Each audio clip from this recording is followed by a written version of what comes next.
Today on the podcast, we are talking about pinching, publishing pennies, part 2. So stay tuned.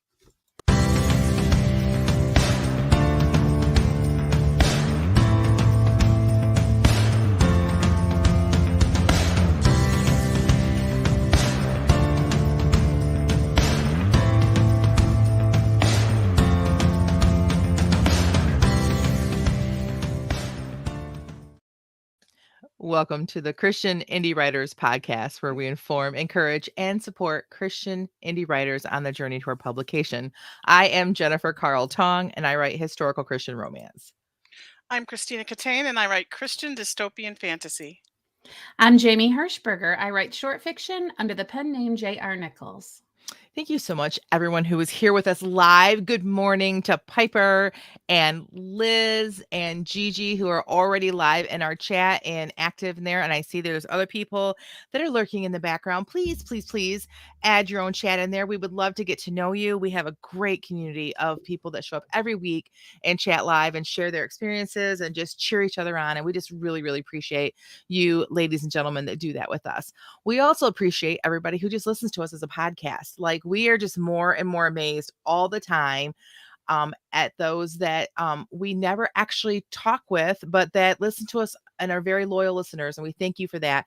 If you like this show, no matter where you watch or listen to, we would appreciate if you would share this with others, which is going to be a really good segue actually into what Jamie's saying. But I want to say hi to also Shell and Joy. Good morning to you too, Joy. But we love that people out there are sharing about us, right, Jamie? So Jamie has a what's up that she wants to share. Yeah. So my what's up for this week is a spotting in the wild of Christian indie writers. We are miserable with social media for sure, but we did catch that we were tweeted by Mary Emma Civilles, and I hope that I said her name right. She said that she's got a full wheelbarrow and that equals success in the garden. And she wanted to thank Kristen DeRitt, which is our Twitter handle, for giving me something writerly to listen to while I worked. Then she hashtagged it gardening and spring vibes. And it was just really neat because we've not recognized Mary as part of our live chat because she's in the garden on Fridays when it's sunny and warm, or maybe she was listening to us after. But it was just really neat to see kind of a wild sighting of our podcast kind of being mentioned by somebody who we kind of forget that anybody's paying attention to what we're doing over here. It feels like so much fun. Yeah, we're just hanging out with our besties in the chat and talking about writerly things. And so we just kind of like don't think about the fact that our audience might be a lot bigger, probably for our own, mental well-being. We don't think about that. We might actually have to behave if we thought people were actually listening. Oh my goodness, some of those earlier episodes with the shenanigans. But so anyway, good for you, Mary, for getting out and getting that garden done. Come to mine next. How does your garden grow, Mary? Real quick, though, contrary. Yeah, before you go, Tina. If you were listening to this as a podcast, why not tweet a picture of what you're doing as you're listening? We would love to see that. So that'll be a fun thing for this week. Everybody who is listening, whatever you're doing, we don't care. I mean, unless you're like in the bathroom, you probably should not tweet that. That'd be really weird. But everything else, like show us your dirty dishes that you're washing, show us the commute that you're on, whatever, like share with us what you're doing, because it would be fun for us. We would love to see where people are listening to us because it's something that we don't know. We don't see that. So we'd appreciate that. And I know that when I have a podcast that I like, it really is my body double to help me get things done. I've recognized. Really, yeah. So if you don't know about body doubling, it's this coping mechanism for people who have avoidance disorder for unpleasant tasks. Sometimes you just need that other person in the room with you, and it somehow gives you all kinds of motivation and energy. And I've discovered that podcasts and audiobooks work like body doubles for me. So if we're happy to be your body double, if that's what you need to take on the day. All right, Tina, your turn. What's up with you? Well, I don't know how many of you guys have built your own website. I'm so sorry. We're laughing now, but we're next. So we all had the same person build our websites, and she used the Genesis framework, which was wonderful and beautiful, and we loved it right up until WordPress stopped supporting it. So I had to rebuild my website. So I went and I got the Elementor framework. I guess it's a framework, but it's a website builder, and I got a certain theme that I liked, and so I spent Monday and half a Tuesday trying to figure this thing out. And it looked terrible. It was terrible. So I'm like, oh, so I went looking for help on YouTube, and I found this tutorial by a guy who calls himself Web Yoda. That's I awesome. Help you, I will. With your website, After I going must. through his tutorial, I would say the name fits. Okay, that's what Mm. I'm gonna say. So I spent the second half, and I mean, like, when I got up in the morning till I went to bed at night, like when I say I spent Tuesday working on like that's how much, like, I stopped for lunch and stuff. But so half of Tuesday, all of Wednesday, and most of yesterday, he said, like he says, you can build your website in a couple of hours. Well, his video's 2.5 hours long. And if you're slow like me, You'd keep that pausing turned it. into like a lot. Yeah. I Mhm. paused it a lot, and like he was showing different things. I'm like, oh, I have to go make an icon. So then I had to go watch his video on how to make an icon. And I like, oh, I have to make this intro video. So I had to go watch the video on how to do that. So like I watched like 4 of his tutorials in the process of watching this one. But I'm so glad that I did, because my website is up and running and all the links work. Yay. All the forms work. The forms were not working, and I was, oh, what do I do? So I reached out to our friend who helped us set up, and she was like, I'm not sure. It could be this. It could be this. I reached out to the guy. He said in his video, if you have any questions, just comment and I'll answer them. Mhm. And I thought, okay, he'll get to me in a couple days. No, I went and looked, 10 minutes, 10 minutes. He Wow, had that's answered me awesome. and said, this is what and his advice mimicked what our friend had said. So I went and did it, and now everything works, and it's done. So now I have to do the church website. Oh. Well, Tina, why don't you plug that awesome website, because it really did come out spectacularly, and don't everybody make that your bar for an author website, because it is spectacular. You do not have to have a Ferrari. You can have a Should that- Pinto on bald tires. Yes, like A Pinto. but Tina's is looking very Ferrari. So what is that website, Tina, where people can go and check it out? Christina Catane, myname.com. Awesome. ChristinaCatane.com. And listen, if I could do it, you guys could do it. Like, go find Web Yoda's stuff on YouTube and follow the directions. Literally, he's like takes this little cursor and says, and I'm going to click this and I'm going to change it to 21. I'm going to change the padding here. I'm going to change the font, and you can like follow him step by step by step.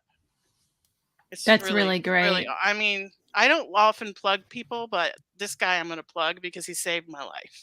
I'm so mad about this whole Genesis thing too, because like I like my website, and I found a video too of somebody who had taken the website template that I use, the Genesis template that I use, and how he tweaked it, and I was able to take that and tweak it to the way I wanted it. And every time I need to do a change, I would go back to that video and I would like watch it again and change it. And now it's like basically all this work we put into these Genesis templates are garbage, because Genesis got bought out by someone else, and they don't want to maintain Genesis anymore. So now we got to start from scratch. Which Okay, I have a question. Like, first of all, how long before something goes wrong with my website? Because I don't even know if I'm using. that's what I want to know. Okay, and then Well, Vicky said also, as long as you don't update anything, you should be okay. well, here's the thing. We've been talking about a possible rebrand of our Christian indie anyway, so that's Right. interesting. So, all right, I know. And so, yeah, this is like actually just fits into my week too, Yeah. because all right. So my what's up? Well, let me first of all, let's go Yeah, to the let's see, chat. yeah. Barbara said earlier, she said that she shared to a buddy. Thank you, Barbara. That means a Thanks, lot too. A lot Barb. of people have found us through word of mouth. We appreciate that. Cute kitty also. yeah. Or you're beautiful, Barbara. I'm not sure if that's a selfie or Piper says, what's up? Made some progress in my work in progress and got encouragement from someone who told me I need to start another series when I finish this one because each book is better than the last. Aw, that's Aw. so awesome. And Liz says, wait, having someone do chores with you, making it easier is an actual thing. It really is. I mean, having someone there, there's someone I follow on Instagram that she and her friend once a week, they go to her house and they go back to the other house. Like she'll go to her house one week and the next week her friend comes there and they get all their like big chores that they pick a big project and they get it done, which is smart. So My son has ADHD, and that's like a huge thing for him. Is like mhm. if someone will just go, like if he needs to clean his room, if someone will just go sit in his room while he's doing it, he can get it done. But if he tries to do it himself, he can't. Yep. Yep. Joy says, ugh, I feel your pain, Tina. I spent months crafting and recrafting and problem solving my website. Glad you're on the other side of it now. Oh, and then I get to start over. Joyce got an amazing photo there. I don't know who took that picture, but that's a really nice shot.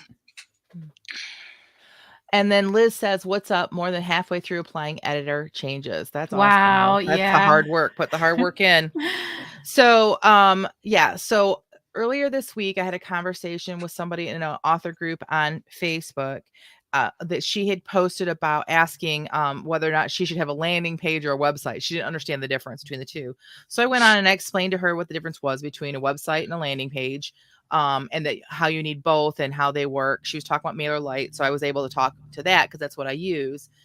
And then I told her, I said, after listening to her, what she was writing, I told her what I did, what I used, WordPress, and explained it a little bit. And I said, however, if you're a little bit on the non-tech side, you may want to consider something easy like Squarespace or Wix or something like that. I said, I told her I did my church's website on Squarespace and they still use it to this day.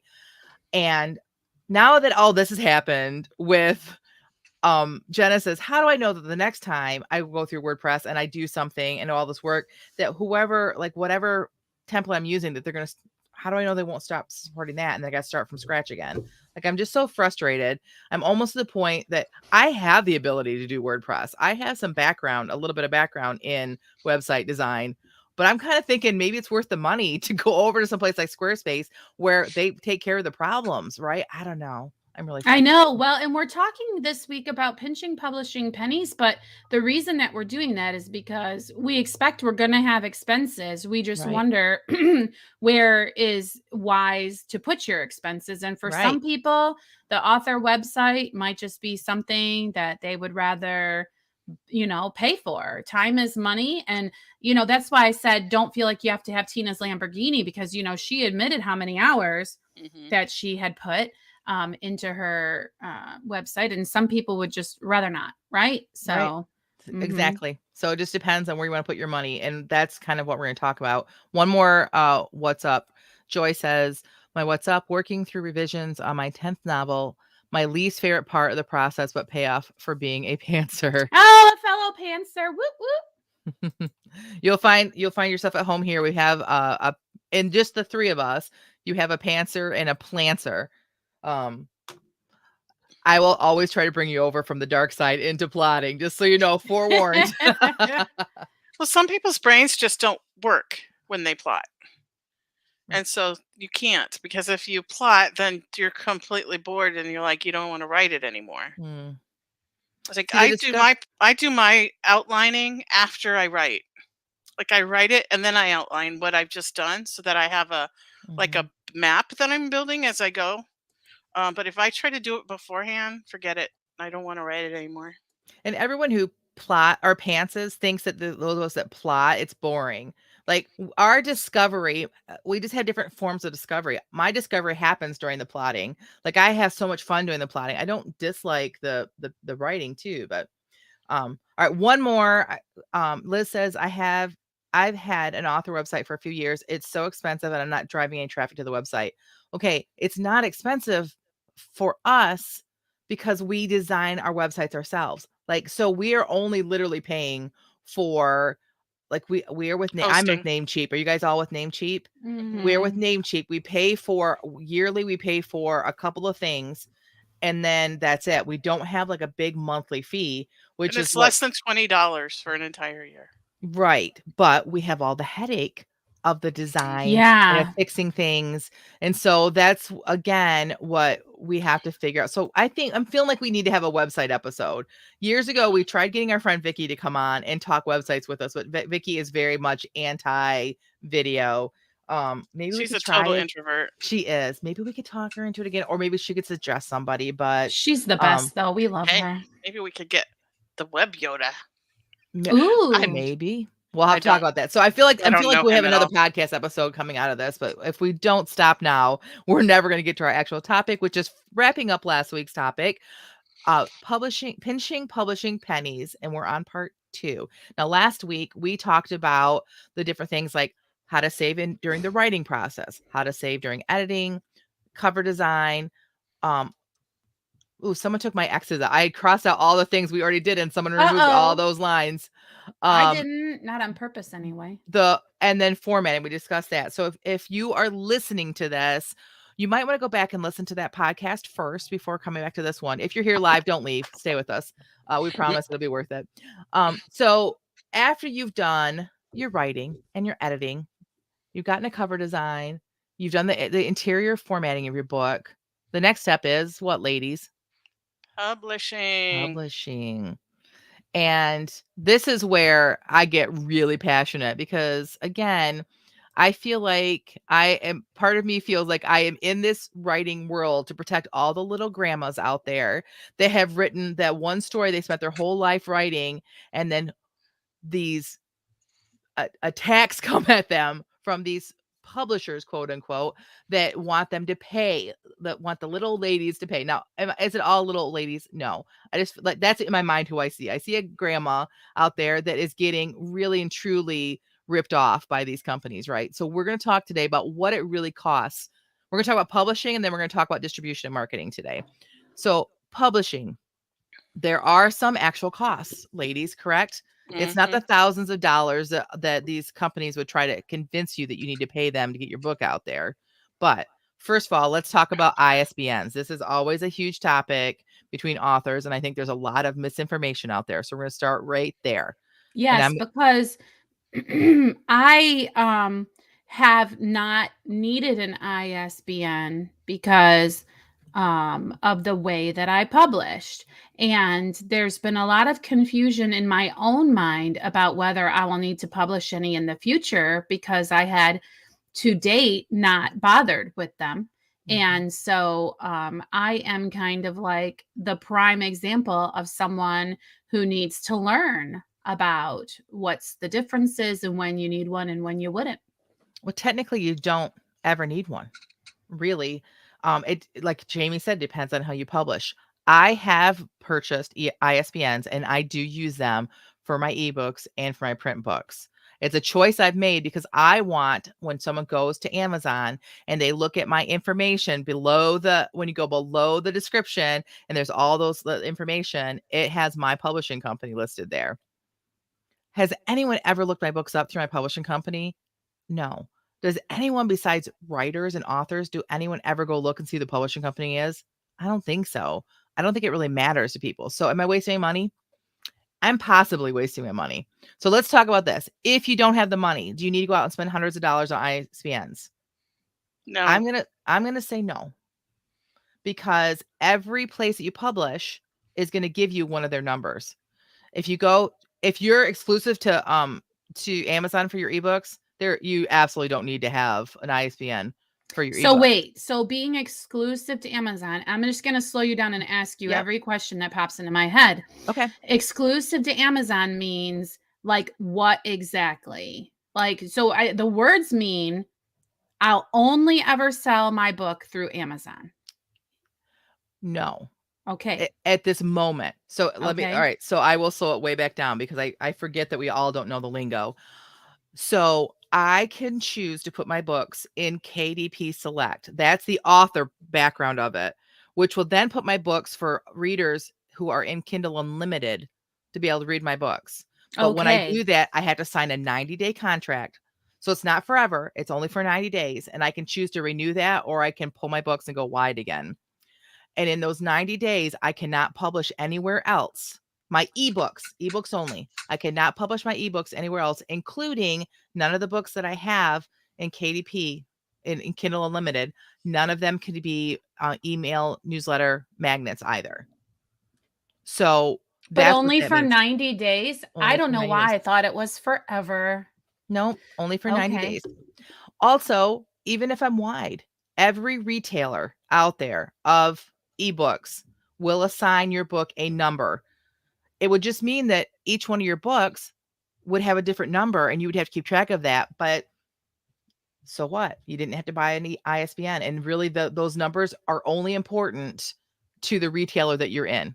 Well, and let's talk about why we might want to save money here. I mean, honestly, that was like one of the first sticker shocks I got because when you talk about the little old lady that you worry about getting ripped off, I always think about that one income family and the mom with a dream and a bunch of little kids running around and her having to go petition the husband to spend some of that hard earned budget on her writing career. And especially when the book isn't even written yet and Right. they read, I'm going to need an ISBN for my series. So I'm going to need 10 of them. And what do they cost, Jen? Well, they're expensive, like a few $100s if you buy one, I believe. Maybe Tina or someone can look that up. I don't have it at the top of my head. I bought, I think 10 to begin with. I spent a few $100s and I got a number of them so that I could use them as I wanted to. The other thing that's important, so we've been talking about ebooks up until this point, but if you want to publish a paperback outside of Amazon, you will need an ISBN. Even if you went directly to Barnes & Noble, their portal for paperbacks, for publishing is press.barnesnoble.com for indie authors. Even if you went there, they expect you to have an ISBN. But if you're just going to publish through Amazon for your book, your paperbacks too, they'll give you a number. You don't technically have to have one. And I would say probably in the majority of genres, you wouldn't need to worry about it. Myself personally, my audience is an older, more traditional audience. And so I can't tell you how many people reach out to me and say, how do I get your paperbacks? I don't do Amazon. And they go to their Christian bookstore and they can request they be ordered because I do pay for an ISBN and I am through Ingram Spark. But do you have to do that? No. If that's holding you back from publishing, forget it. Just get your paperbacks through Amazon because the majority of my sales come from Amazon, even the paperbacks. The majority of them do not come through Barnes & Noble or Christian bookstores. And Most perhaps people, make it, perhaps make it a goal to sell enough through Amazon, like that you learn your Amazon ad game and start to be profitable enough to afford the ISBNs so that you can take your books wide. Like that's maybe a really good first money making achievement goal for yourself to have. right? So I looked it up. It's $295 for 10 ISBNs and $125 for one ISBN. Yep. Joy just gave us the $125 information in the chat. And she also said, I just did a video on ISBNs. All right, everyone go check out Joy's video on that. She can probably go in depth. And Now, one thing I wanted to mention is one of the benefits of having an ISBN is all of your, no matter where your paperback is sold, they'll all be linked together. yes. If you don't have these ISBNs, then there's no connection to them between the retailers. Right. Now, Liz, I need to make a correction, Liz. Liz says that she loves that Amazon gives free ISBNs. They do not. And here's where and I'm going to be picky about terms. They give you an ASIN. Now, whether you have your own ISBN or not, they're going to give you an ASIN, and that's the number you have to use with them. But an ISBN, you own it. If they gave you an ISBN, you'd be able to take it away from Amazon and use it somewhere else. And that's not what it is. They don't let you do that. I think the A stands for Amazon, actually. Yes. But And the I stands for international. Right. ISBNs, if someone offers you one for free, they are literally going to put their publishing house stamp on you. So be careful when people offer you free ISBNs. They really do need to be purchased if you want an ISBN. What we're saying is you don't necessarily need an ISBN. It depends on your publishing goals. Piper's saying D2D gives them. Is that a similar thing as the Amazon thing, or do we know about that? I cannot speak to that because draft to digital, their paperback publishing, their print on demand is a very new thing that I have not delved into. So Piper would know more about it than me because she was involved in their beta. So she says it can be used at multiple online stores, but they are the distributor. So again, instead of it saying Philo Say Publishing, which is my publishing house, it would say Draft to Digital, which may be a good choice that you want to make. She goes, oh, which means they get a cut of the money. Oh, Again, these are the choices you make as an indie yeah. publisher. Like, are you willing to give up a little bit of the money so you don't have to buy an ISBN up front? You possibly might want to. So, but those are choices to make and some research you need to But do. if you're But gonna like hit the New York Times bestseller list and you sell millions of books, then you've suddenly paid a lot more for true. that ISBN than $300 for 10 of them. It's And true. I just gotta say, I guess because of the financial position I was in before, or just because maybe it's gotten cheaper, but $295 doesn't seem like an insurmountable amount. But I do want to say a couple of things. If your book isn't even written yet, do not go buy a bunch of ISBNs. Save Yeah, your $295 and think about getting to spend it when you cross the finish line with having your book actually written. And also ask for cash for Christmas, ask for cash for Mother's Day, for your birthday, and sock it away. And $295, $300 in a year is only what, $50 a month. So if you can budget for it, fine. But it's just, to me, a big expense that people rush out and get right away because they're like, oh, I need ISBNs to publish my series of 10 novels when the first one isn't even written. So just slow your roll a little bit and wait until the time is right and then decide if you need to spend that cash. agreed. So ultimately, my advice is, the moral of this story is that if you don't have a lot of money, you could publish to Amazon for free. You could start there, build some money, and then you can go wide. And that would probably be the route that I would take if I had really tight coffers and had to really be concerned about the money I was spending. And there is no shame in that. Some people do that and then they decide, I'm making good money here, I would like to just stay here. And that's a choice that you can make too. So And honestly, the vast majority of my sales are on Amazon, even though I'm wide. So I make about the same wide as I do at Amazon, but that's a whole nother topic. Actually, that I was going to talk to you. We need to do a topic on that probably later this summer because I I'm know, because gathering information and this is I'm so meaty, Jen. But I want to also clarify. You get 10 ISBNs, but you need a different ISBN for each. Tell me about where they yeah, get used up. ebook, paperback, hardback, audiobook, all would be 4 different ISBNs.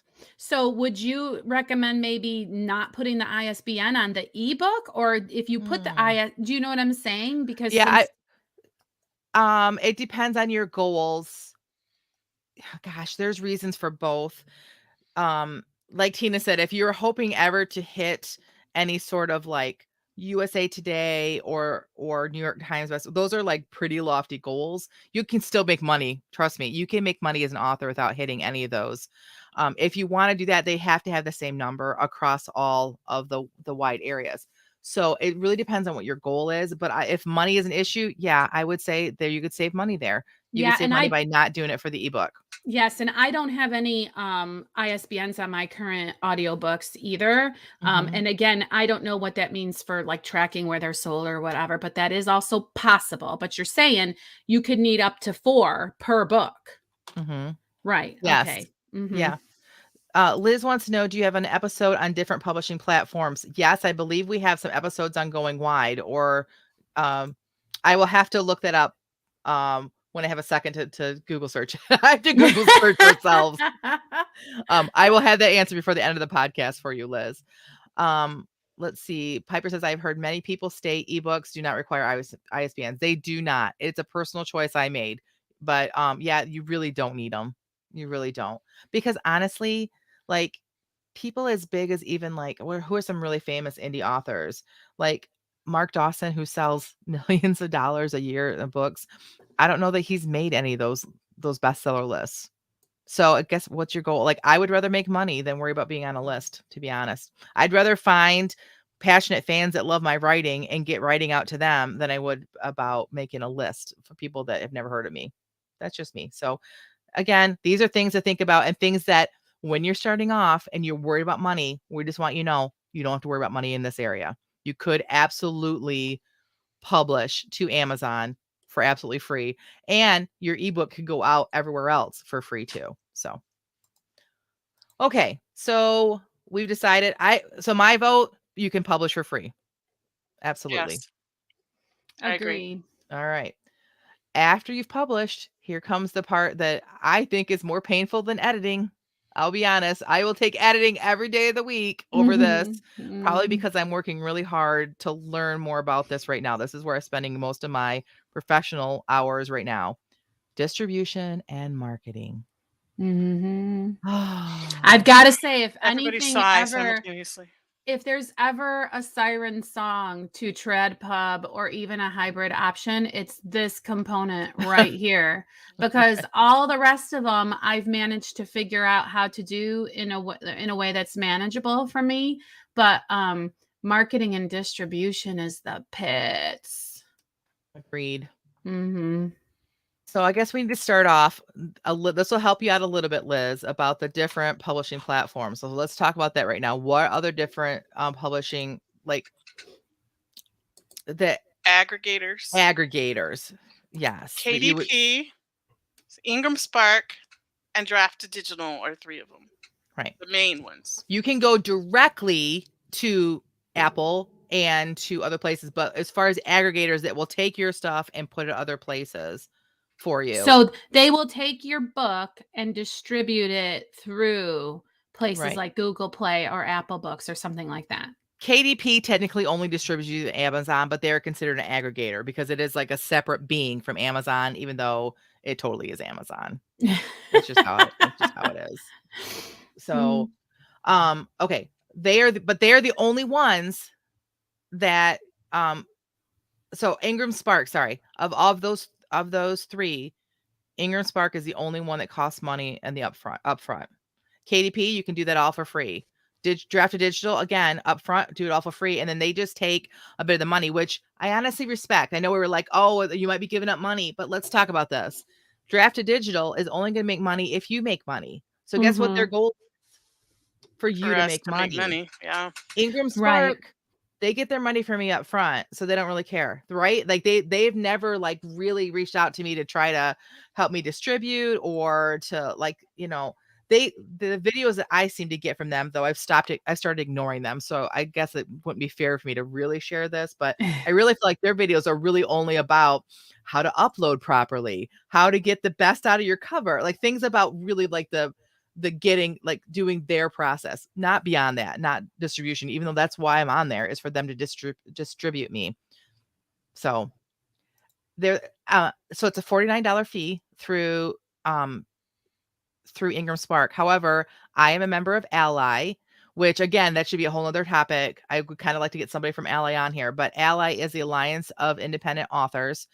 And it is kind of like a union for writers, and they do a lot of great stuff. Since I'm a member and I pay for membership there, I get to set up for free on Ingram Spark. There are some limitations. You can also get a code to upload for free if you sign up for the 20 books. Like if you've signed up for 20 books to 50K, the conference that's in November, when you sign up, you get a coupon for free upload to Ingram Spark. All right. So I did not know that. That's or good a code news. or whatever they call it. And then is that the one where when you have to make a change, you have to pay to make a change? Is that platform? It depends on what you're changing. Yes. I've had it. Yes. Every time I would have to make a change, I would pay. That's why I became that's the first reason why I became a member of Ally, because all those changes became free instead of $25 every time I had to make a change. Mm-hmm. I think there's certain things you can change for free, but not like the cover or the internal of your book. It would be like the price or stuff like that stuff is change free. In for free. Yeah. But if you have to edit, if you've found you had an editing mistake or you need to do something on the inside of your book, it was a totally another charge to upload it, which again makes no sense to me because you're going to make money off of me if I sell more books. But again, so do they make money off of your book sales also over there? at Yes, Ingram Spark? they Really? do. Hmm. Wow. Yeah. So if I sell a book, I only get a portion of it. Like they keep some of it.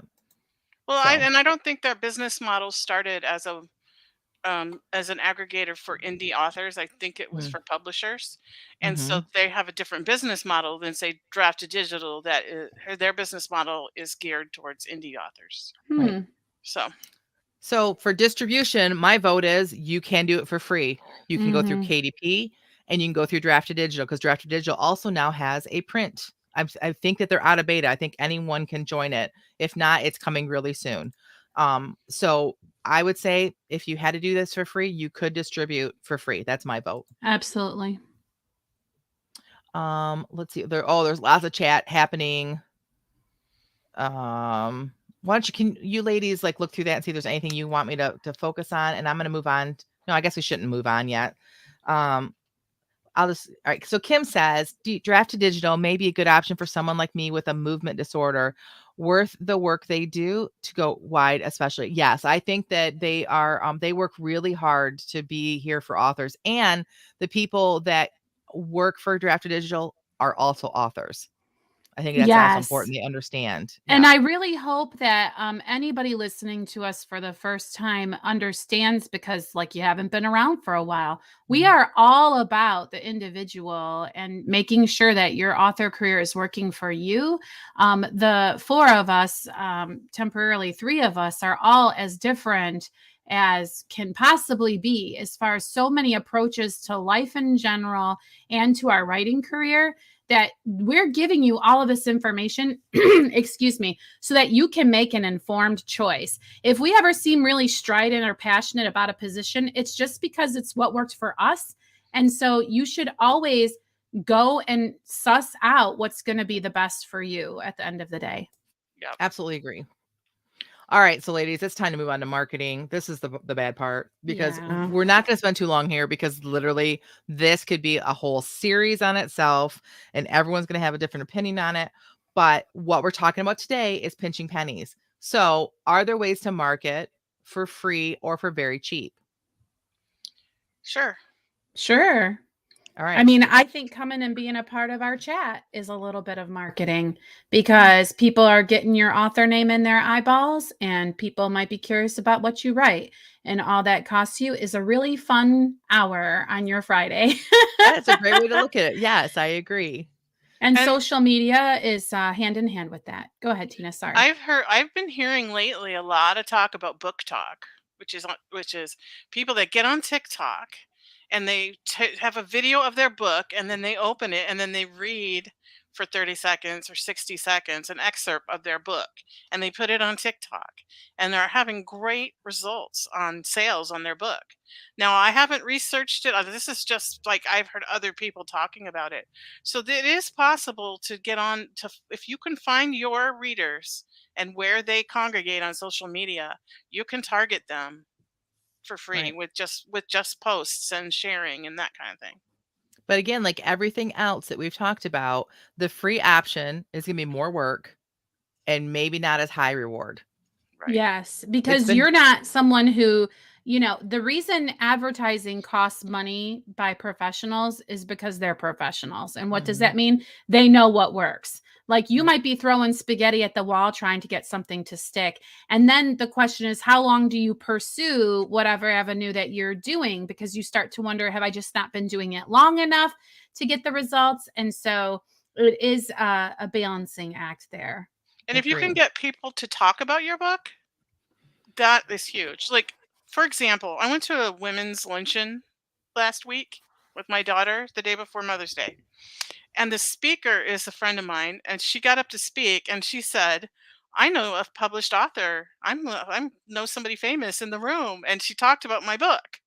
I totally didn't know she was going to do that. If I had, I probably would have brought some books with me. But Right. I got several sales, like, immediately, right That's after that awesome. banquet. So, like, that kind of thing is another way. Like, if you can get some really extroverted, talky friends that will just go talk about your book everywhere, that can help too. But I would like to I totally messed my mic up. I'm really sorry, guys. But I would really like to point out too, though, that again, If you think you're going to be able to sell lots and lots of books just doing social media, I hate to burst your bubble. You're probably not.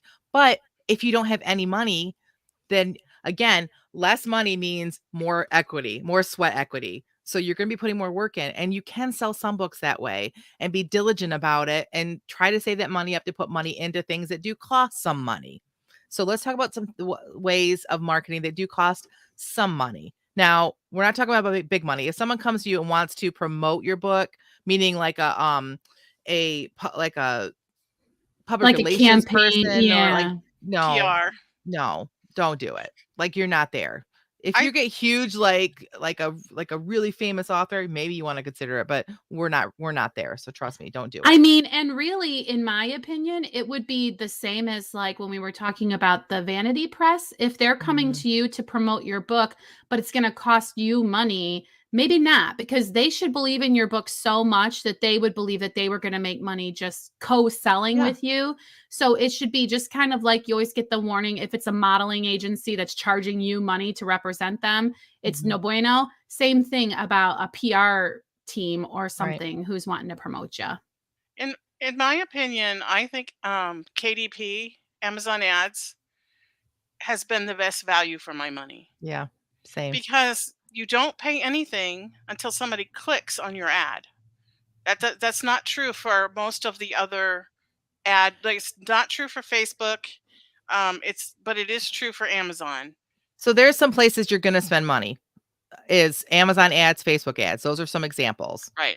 And some people are successful with Facebook ads, but I found more success with Amazon ads. I agree with Tina. Facebook ads, you pay you have a budget per day. So you say, okay, I want to put this ad up for 3 days and I want a budget of $5 a day. And they will spend that money putting your ad in front of people, but that's no guarantee that people are going to notice it or click on it.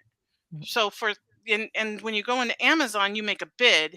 It's like an auction and you say, okay, I'm going to bid 35 cents for this ad. And so you, they you get your ad out there in front of people. You don't pay anything unless they click on your ad, and you pay that 35 cents for that click, so whatever your bid is. So it's a lot easier to control your costs, in my opinion, on Amazon ads. Yeah, You just and gotta like try to figure out the algorithm and what works. what's surprising to me is they don't spend up all of like because like here's me thinking everybody's out to scam me all the time, and so you're like, well, you tell them your budget is $50, they're going to tell you got however many clicks to spend. It does not happen. Like it seems Mhm. very like legitimate. Like the two people who would click that you are actually the people who click. Do you know what I mean? So I'm just Yes. saying, like, don't be scared of that. If you see that your daily budget is something like $50, like they're not just going to take your $50 every day. It's not as scary as it seems. Again, this is a whole nother I'm episode. saying. We can't get into too much now because don't go out and start Amazon ads because we said so. Not yet. Wait till we can have some episodes about that. But for now, okay, so Amazon ads and Facebook ads are places that you will. Ladies, I'm going to try to sum this up really quickly because we are way over time. Yeah. Even newsletter swaps and promos, which appear free, they really are free, except that you have to be members of either BookFunnel or Story Origin to really be in a community That's where you right. can find the book swaps and you can find the promos. The promos are set up by other authors and you don't have to pay to be in them, but you have to pay a little bit a month to be in either Story Origin or BookFunnel or both. But again, we've had episodes about these. You can go back and look at them. And we feel we all are in at least one of them and feel that they are worth the money to be involved in these on these websites. Email marketing services. Again, we've already covered it. Episode 172. Go back and take a look at it. Those are other ways that you can spend a little bit of money here and there to get some promotion sent to your book. But the bottom line is that marketing can cost as little or as much as you choose. Results are going to vary based on your personal effort, how much money you put in, but you can do it on the cheap and you can do it for free if you don't have the money. Don't feel like you have to come at this, oh no, my book is done, now I have to put out thousands of dollars in marketing. That is not the case. You go ahead and hit that publish button. So many people don't hit publish because they feel like they don't have enough money for the after, and you do. Agree. Amen. All right. So that was a great discussion. I'm so glad we made it into 2 episodes. We never would have fit that into last week's episode as well. But this is our favorite time, except for this week. It's not my favorite time of the week. But our favorite time of the episode is generally the feeding of the bags. But Tina picked this week's. I want to put it out there right now. Throw her under the bus. Tina Catane picked this Just a week's random sentence prompt. generator. She could have hit regenerate again, but she didn't. She didn't. It was I felt like that would be cheating. horrible. So I'm gonna let Tina go first. And boy. Tina, will you share with us what this week's prompt was, and Yeah, then let me share what you find my- wrote from it? Okay. That is not the right one. And just so everyone knows, as soon as she shared it with the group, I might or might not have like told her how much I Threatened to hated kill her. Okay. So the random sentence that came up, and I had my son sitting there, and he said, "No, you can't hit it again, and that would be cheating." It wouldn't be random, right? Right.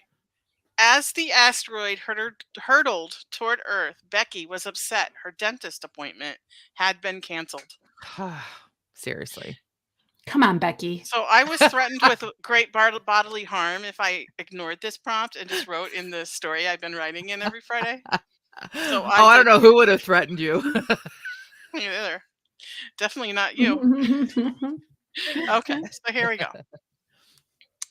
Becky dug the Cheeto that had fallen into her cleavage out and put it on the side of her plate.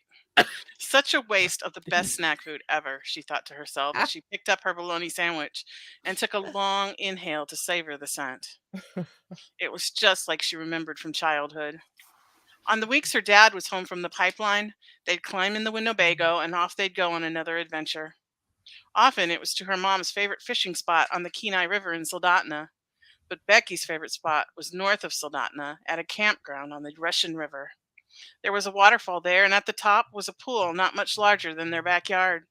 The spawning salmon were so thick in that pool, it made the water look pink, and it seemed as if you could walk across the water on their backs. And on the path to that waterfall was a little natural spring, and the water bubbling up out of the ground there was so sweet, it almost seemed to have sugar in it. She always brought her tin cup to dip it up in, which made the water seem even cooler and sweeter. She would sit, crisscross applesauce by that pool, and drink till her belly refused to accept another sip. On their way to these spots, they would stop at some scenic turnout with incredible views of mountains with glaciers in their crevices. Becky wished now she'd paid closer attention, appreciated it more, burned all those views into her soul's memory. On those stops, they would have lunch, always the same, a Wonder Bread bag full of bologna sandwiches with lettuce and Miracle Whip. They would eat them outside with the cool mountain air and the sounds of birds and waterfalls on the cliffs.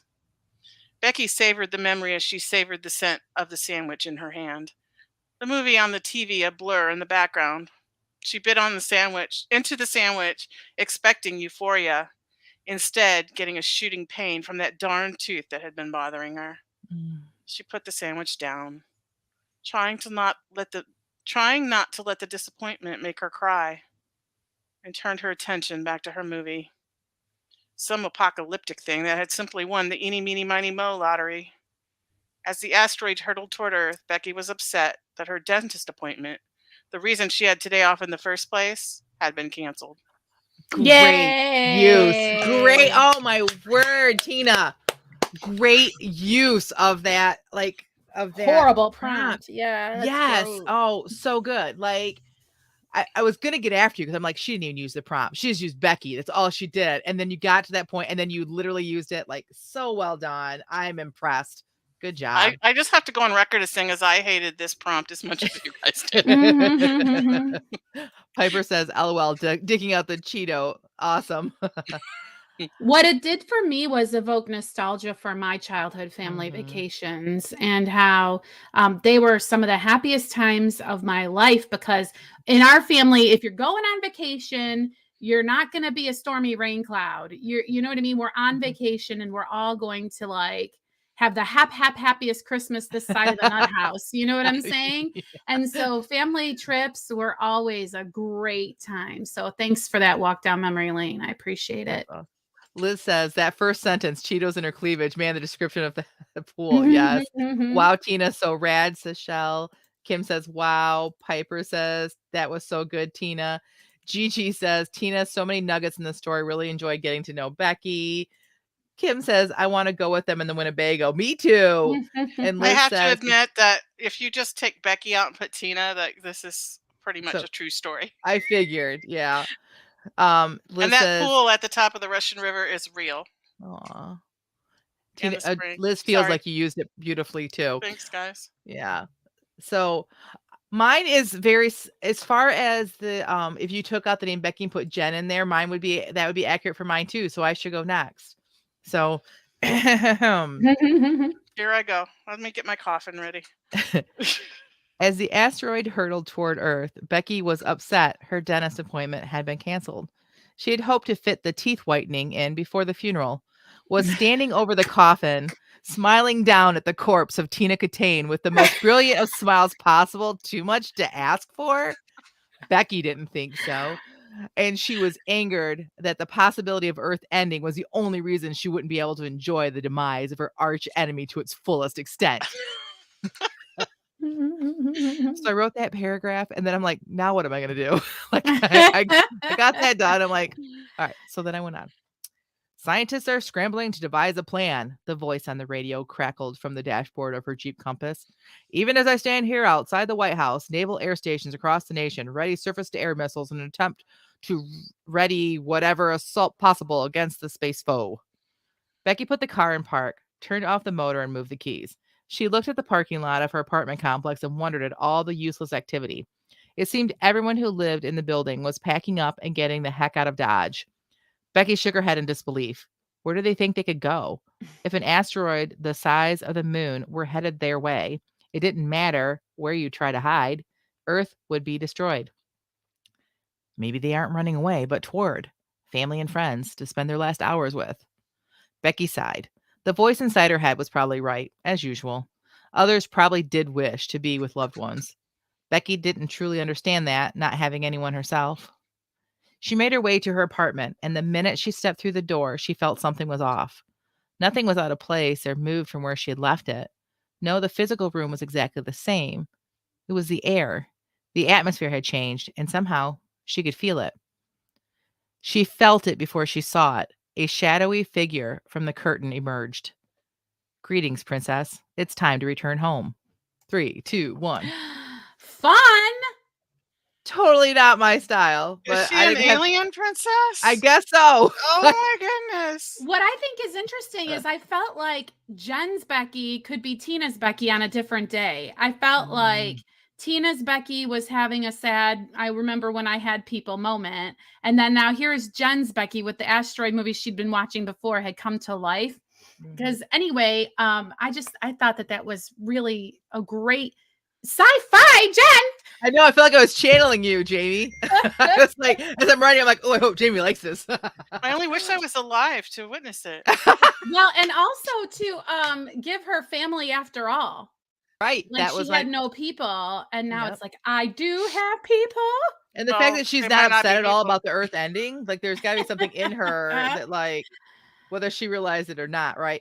So yeah, so like everyone knows, I wrote that first paragraph just to get back at Tina, and then I like still had like, I don't know, 10 minutes, and I'm like, what am I gonna? I can't just stop. You had that Like- written in your head before you sat down for the A prompt. little I'm bit, pretty a sure. little- All little right. Well, bit. Jen, you got some feedback. Liz says, Oh. ooh, the sass about that first paragraph. And then we've got some laughing and fun emojis from Kim. Piper also laughed and loved the ending. Yeah, the ending is a big hit. Kim said, chills. She took it as it being an angel escorting her home. Very good. And Gigi said that was amazing. Perfect ending. Well, thank you, everyone. I appreciate it. I'm never gonna use this. Like, so it just was fun. So speaking of fun, Jamie, I can't wait to hear what you wrote. Okay, here we go.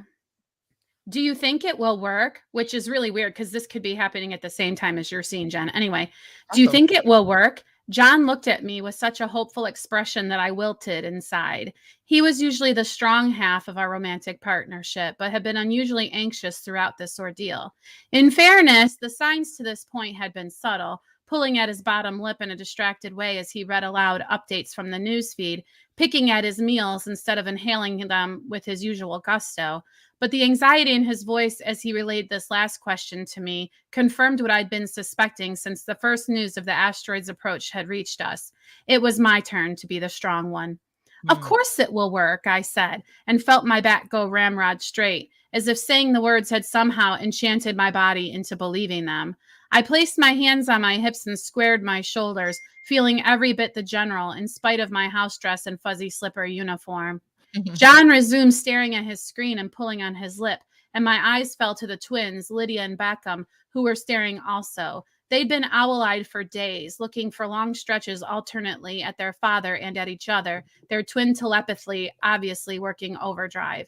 They were pre-readers, and I intuitively understood they were making their eyes so saucer big in an attempt to understand what it was their father and I were placing our hope in. Dad's learned that the military have a plan to fire on the asteroid once it comes into range. They've prepared for this sort of thing for ages, them folks at the government. It's a simple matter of blasting that big rock with a massive laser beam. I wish someone would blast my tooth with a giant laser beam, grumbled Becky from the sofa, where she'd been moping since finding out her dental appointment had been canceled. I tutted and stroked her hair and made inquiries as to the success of the home remedies I had offered. Mom, it's just not fair, she moaned. People are suffering and everyone is thinking about nothing but this stupid rock. Stupid rock. It was only then, standing there stroking my eldest's hair and staring at my little twins with the same intensity with which they gazed at the mystery that was the written word on their father's computer screen, that I allowed myself to feel, really feel anything about the potential disaster that was lurking on the horizon. There was a large part of me that wanted to join the foil hats and decry the existence of the massive asteroid, which had thrust itself into humanity's focus like an uninvited guest and had consumed the world with concerns about life after death and started heated debates about whether one would be better off as a survivor or a casualty. A casualty, I whispered, unless even one of them survives. What did you say, Mama? My big girl mumbled, her eyes having drifted closed and her head having become heavy in my hand. Nothing, baby girl, I said, easing her into a prone position and placing a gentle kiss on the swollen side of her face. You get some rest. Then I went down the hall to my bedroom to pray. Oh, Jamie. The line that said, unless even one of them survives. Like that hit me really This has been strongly. all right. Ever since I read The Illustrated Man by Ray Bradbury, and that he has one of his short stories is about the end of the world, and the parents just kind of put the kids to bed and they go back and they lay down. They know the world's, they don't know why, but everyone just understands the world is ending, and they just kind of lay down together. Like, this is something I have thought about for years, is how would I react if I thought the world was ending? Like, would I want to be with all my kids, or like I think everyone would be in the same bed. I would just be holding them all, just waiting. Right. And so, like, this really got me to the core. You're right. Like, I know, like, your character is me. Like, I would just try to be keeping everyone calm. I would try to be the strong one, keeping everything, like, just so well done. Yeah, just loved it. I mean, appreciate it's something I've thought about. Like, you get those days or times in your life where you're like, can Jesus just come back or take me home or something? But then I think about my kids and like abandoning them, and then that I change my mind and say, okay, Right. I'll go on. Kind of, but yeah. Liz says, my turn to be the strong one. That hits me hard. Been there often. Agreed. Piper says, LOL, how like children to be solely attuned to their own priorities. Yeah, and accusing everybody else of being selfish. Yes. Gigi says, Jamie, I love this. Such a complete story. The fuzzy slipper uniform told me she was a mom. Yes, without saying it. Right? Powerful story that will stay with me for a long time. Agreed. Thanks. Kim says, so much moving, seamless detail, touching. Thank you. Piper says, I've been watching a show about a husband left behind and dealing with an incredible grief of being left behind. And this was so similar. Yeah. Shell says, oh, Jamie, such a roller coaster of emotions, as usual, by the way, from her house dress uniform to the gut wrenching end. So amazing. Agreed. So well done. Thanks, everybody. This is my favorite time of the week. Yes. All right. So that was great. Thank you, everyone, for sharing the time with us. And we hope that you will also do the writing and share it with us on social media. so that we can see what you guys are doing as well. But we have to kind of quickly transition into our next part of our episode, which is our what's next. We start every episode with what's up. We end it with what's next. And Jamie, I'm going to start with you. What's next? Yeah, I just want to encourage everybody to go check out my website while it's still working. www.writingshorts.net. Go look at it now. So when everything breaks and I have to redo it, you'll get to see the before and after. And in all seriousness, you'll get a free copy of A Knight's Gift when you head over there and subscribe to my author newsletter, which is on an informal hiatus because I've got some stuff going on that makes me too busy to really keep up with all that stuff. But there's plenty to read over there. Lots of short stories. The sprints from these podcasts and other short stories are there for your reading pleasure at writingshorts.net. I will go next. Along with the website, which I did not need to hear that this week because I had already got news. I am in a class that is helping with like, I don't know, anyways, long story short, I went to a specific class within this class that was for book covers, and they would look at your book cover in your Amazon sales page and give you advice. And the advice I got, they went back and forth between two authors, neither of which were in my genre, but still the advice I got was that my covers are outdated and need to be changed. And I didn't expect that. I was expecting them to like, if there wasn't something professional about them or something I needed to tweak, but that because I still have book 4 to come out and I already have been working on that cover in the same, kind of style. And so be praying for me because that was like something, because I don't have time. You guys know what's going on in my personal life. I don't have time to like redo all book covers. And so, yeah, so that my what's next is praying through that and trying to decide, okay, are they so bad that I need to redo them before book 4 comes out? Or do I get book 4 out and then then get it out and then have a whole new cover relaunch after all 4 of them are out? I don't is it know. good enough for now and with the future that you will look at them in sometime in the future? I love your covers. Thank you. I do too. But I don't want to be that person, right? There's so many people that like, we look at their covers and they're like, I love my cover. And we look at them and we're like, yeah, you're not that person. Oh, you're so sweet. And I mean, they're historic Christian. Like, to me, they're supposed to look. Yeah, this is a big conversation because I want to know specifically, like, really, like now my interest is completely piqued, Jen. So again, maybe that's going to be another episode. So we will revisit this again, but that is my what's next, is that I'm praying through that decision. Tina, what's next for you? Well, I have to redo the church's website where there are thousands of videos. I have no idea what I'm going to do. Like, do I have to re-upload all those videos? Anyway, but that's not like, my book is going live next week. Wow, yay! My book too. So I have to try to get my brain to reshift away from, I have to do the church website to, I got some stuff I got to do before Wednesday. How huge, Tina. I'm so happy for you and really impressed by your hard work and dedication and getting this far. Good job. It only took me 1.5 years this time. As opposed to 10. Yeah, it was, and like, it took me 4 years from the moment I got really serious about, like, I'm actually going to finish this book and publish it. Took me 4 years. And this time it took me 1.5 years. So I'm hoping next, like, if it continues exponentially, maybe by Christmas. Maybe. Awesome. Next one. We'll see. All right. That's exciting. So next week, it gives me the great transition to move into our last thing, is to tell you guys that next week we are going to be discussing Tina's new release. We always like to redo a recap of our releases. And next week we're going to be discussing the release of Tina's latest book. So you're going to want to make sure and show up for that. So thank you, everybody who was in the chat. There are some comments that I will respond to later, or you can reach out to me personally. We just don't have time right now. Appreciate you guys, all your encouragement and like the questions that you have about my book cover. We will be discussing this some more later. I appreciate y'all. But until next week, may your pen be prolific and may your deadlines be met. And may all of your words honor Christ. Bye, everyone. Bye.